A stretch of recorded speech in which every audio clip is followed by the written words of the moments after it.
Nakapunta ka na ba sa Singapore o Kuala Lumpur at namangha sa ganda ng train system nila? Yung MRT, SkyTrain, sobrang ayos at modern. Pero bago pa naging gold standard ang mga bansang ito, nauna na ang Pilipinas. Noong 1984, ang Maynila ang nag-open ng first modern light rail system sa buong Southeast Asia. Habang ang ibang bansa sa region ay nagsisimula pa lamang magplano, ang Pilipinas ay mayroon ng operational na modern light rail system sa Southeast Asia. At hindi lang sa train naging pioneer ang Pilipinas. Kung bilib ka sa Singapore Airlines o Cathay Pacific na madalas tawagin isa sa pinakamahusay at pinakamaganda na airline sa buong mundo, may isang nakakagulat na katotohanan. Bago pa sumikat ang ibang Asian carriers, ang Philippine Airlines na itinatag noong 1941 ang naging kauna-unahang airline sa buong Asia. Kaya ang tanong ngayon, kung minsan ang nangunang Pilipinas sa aviation at urban rail system sa Asia, bakit parang naiwan na ito ngayon?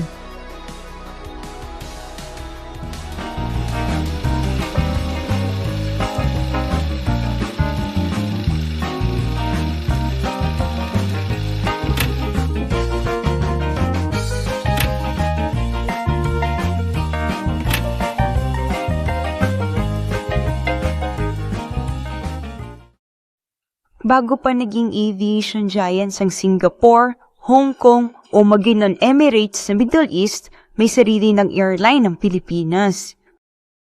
Noong February 26, 1941, itinatag ang Philippine Airlines ng isang grupo ng Filipino businessmen sa pangunguna ni Andres Soriano.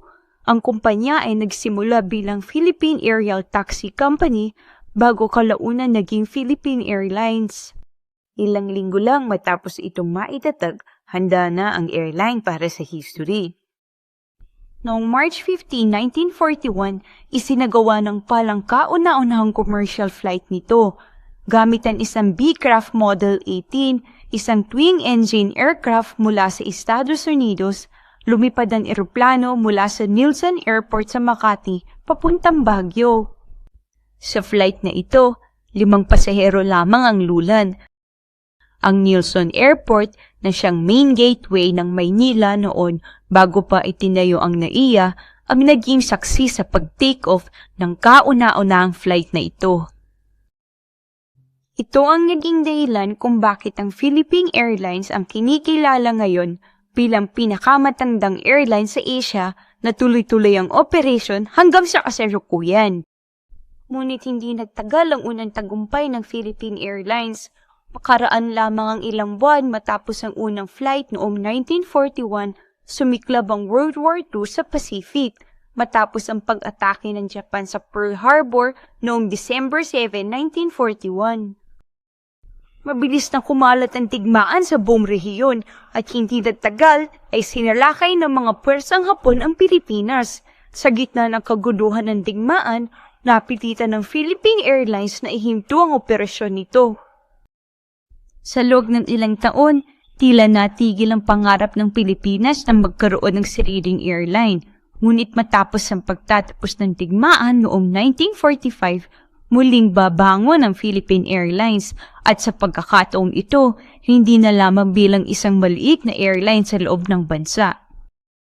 Pagkatapos ng World War II, nagsimulang bumangon muli ang aviation industry sa Pilipinas. Noong July 31, 1946, nagsagawa ang Philippine Airlines ng isang makasaysayang flight mula Manila papuntang San Francisco sa Estados Unidos. Ginamit sa flight na ito ang Douglas DC-4, isang mas malaking aircraft na kayang magdala ng mas maraming pasahero at mas mahabang biyahe.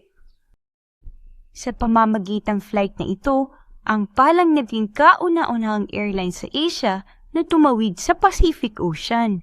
Sa panahong iyon, kakaunti pa lamang ang mga airline sa mundo na may kakayahang magsagawa ng ganitong kahabaang international flights.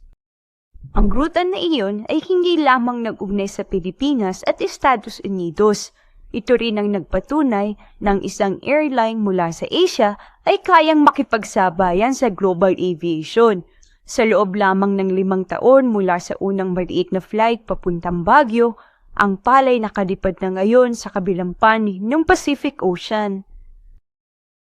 Habang lumalawak ang aviation ng Pilipinas pagkatapos ng digmaan, isa namang problema ang unti-unting lumalala sa kalye ng Maynila. Pagsapit ng 1970s at early 1980s, pabilis ang paglaki ng population ng Metro Manila. Dumami ang mga sasakyan, mga jeepney, bus, taxi at mga pribadong kotse na sabay-sabay dumadaan sa mga pangunahing kalsada tulad ng Taft Avenue, Rizal Avenue at sa EDSA. Sa maraming bahagi ng lungsod, ang dating ilang minutong biyahe ay umaabot na ng mahigit 1 oras, habang ang ibang bansa sa Asia ay nagsisimula pa lamang magplano ng modern rail system, naghahanap na ang pamahalaan ng Pilipinas ng solusyon para sa lumalalang urban congestion. Unti-unting naging malinaw na hindi na kayang solusyonan ng mga kalsada labang ang problema sa transportasyon. Noong 1969, nagsimulang maghanap ang pamahalaan ng pangmatagalang solusyon. Inatasan ng mga international transport consultants upang pag-aralan kung paano mapapabuti ang mass transportation sa Metro Manila. Isa sa mga pag-aaral na ito ay ginawa ng British engineering firm na Freeman Fox and Associates na nagrekomenda ng isang rail-based mass transit system para sa lungsod. Ang original na plano ay subway system katulad ng sa mga lungsod sa Europe at sa Japan. Ngunit napag-alaman na magiging napakamahal ng underground railway para sa ekonomiya ng Pilipinas noong panahong iyon, kaya binago ang plano. Isa sa mga ideyang lumitaw ay ang pagpapatayo ng isang elevated rail system, isang tren na tatakbo sa itaas ng mga pangunahing kalsada ng Maynila upang maiwasan ang traffic sa ibaba. Ang proyektong ito ay pinangunahan ng Light Rail Transit Authority na nilikha noong 1980 upang magplano at magpatupad ng bagong mass transit system para sa lungsod. Sa loob lamang ng ilang taon ng construction, unti-unting lumitaw sa ibabaw ng Taft Avenue ang mga konkretong riles at istasyon. Ang proyektong ito ang magiging simula ng isang transport system na maglalagay muli sa Pilipinas sa isang makasaysayang first sa Southeast Asia. Matapos ang ilang taon ng construction, dumating din ang sandaling nagbukas ang bagong rail system ng Maynila noong December 1, 1984. Ang unang linya ay may habang humilig kumulang 15 kilometers, tumatakbo mula Baclaran hanggang Monumento. Meron itong 18 stations. Karamihan ay nakatayo sa ibabaw ng mga pangunahing kalsada tulad ng Taft Avenue at Rizal Avenue.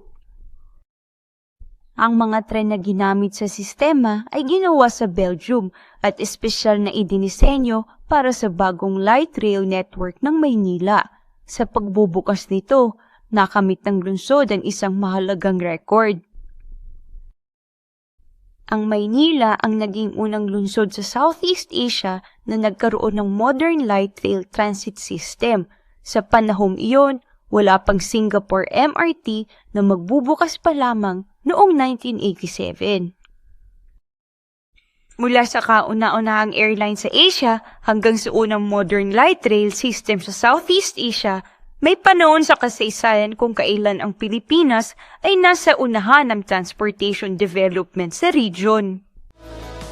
Dalawang magkaibang panahon, dalawang magkaibang industriya, pero parehong napatunayan na minsan ang Pilipinas ay naging pioneer sa aviation at urban transport sa Asia.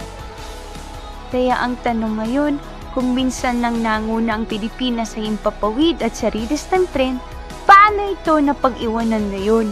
At higit sa lahat, maaari pa kaya maibalik ang ganitong uri ng pag-unlad sa hinaharap?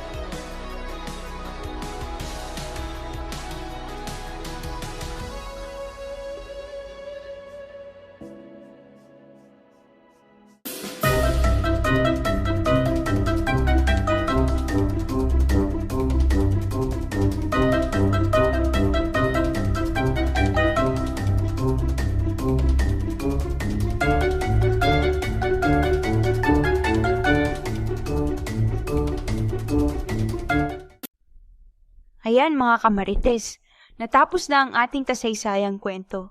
Sa channel na ito, pag-uusapan natin hindi lang ang mga sikat na bayani, kundi pati ang mga misteryo ng krimen, kababalaghan, pamahiin, at syempre ang mga tinatawag nating kwentong barbero. Kung may gusto kayong ipaimbestigang kwento, comment lang. Huwag kalimutang mag-like, share at subscribe. Ako si Marites Historian at ito ang Kwentong Barbero, Chismis o Totoo.